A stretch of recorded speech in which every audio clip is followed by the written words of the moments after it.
Football Week in America begins tonight on NBCSN at 7 p.m. Eastern.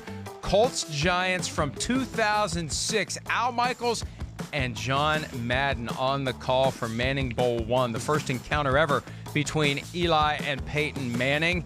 And then after that, Broncos-Patriots from 2013, 9:30 p.m. Eastern. That one featured a 24-0 deficit by the homestanding Patriots. They came back, forced overtime, and it was the Broncos that forced the tie late in regulation to go to overtime. Peyton Manning did not have a great night, but he did have a great final drive to get it to overtime. And then late in overtime, it was Wes Welker, the former Patriot, back in New England. The punt was misplayed. He took the blame. The ball hit Tony Carter. The Patriots recover. They kick the field goal. They win the game in OT 34-31 after being down 24-0 at halftime. So that game is going to be the nightcap. We'll talk more about Manning Bowl later. What stands out to you from your memory of the 2013 Peyton Manning, Tom Brady get-together in Foxborough? Well, I mean, of course, it was kind of the renewal of the rivalry, right? We weren't sure, like, if Manning was going to make it back and ever be totally himself after the neck surgery and injury and everything about that. So you're going, man, are we ever going to see Manning Brady again? And then we saw it where, whoa, is Denver really the best team in football? I mean, they got out of the gates that year and were the #1 team in the AFC going into the showdown with New England. But I just remember thinking, okay, no matter what, when the game was over, I went, Denver's real. They got a chance to go to the Super Bowl, whether they had to go back to New England or got to play the Patriots at home. I remember walking away going, oh, Denver's a legit Super Bowl contender, and they could beat the Patriots, at either place. And of course, Brady magic and New England mystique came back in this one as usual because they're the greatest I've ever seen at doing stuff like this. But the Broncos would go on to win the AFC Championship game that year and go to the Super Bowl, where they lost badly to the Seahawks.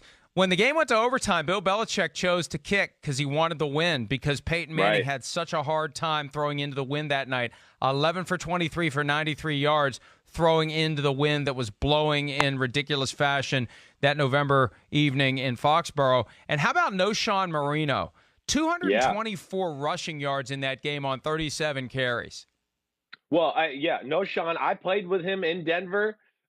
Really good player. But this, what happened in that game is Manning and Denver and everybody, they were setting the world on fire with throwing the ball around the field, right? Mike, touchdown passes galore. Well, Bill Belichick, like he always does, just basically said, oh, yeah, great. We'll play pass defense all day. I don't think you and your run game can stay patient and beat us. Now, he almost lost because of it, but ultimately they got a hold of that, and that was just the ultimate Belichick thing. He was going to take the air to the football. He wasn't going to let Peyton just sit there and dissect him. He wanted to see if Knowshon Moreno could run the football, be effective that way, and he was. But, yes, I remember that. You're right, too. Peyton had trouble with the wind, and that's, to me, one thing where I'll sit there and just go, again, that's why Tom Brady – underrated with his ability to throw the football in a lot of ways, because, man, did he play a lot of games in tough weather up there in New England. It was never affected, Mike, even in this game. They dropped back 50 times because they just said, well, Tom can throw it through the elements. Who cares?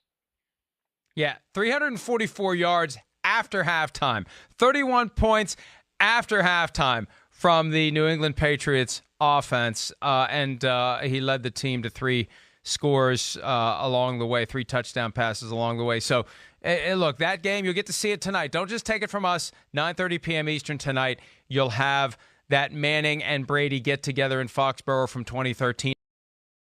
Hi, I'm Mike Tirico, and thanks for watching.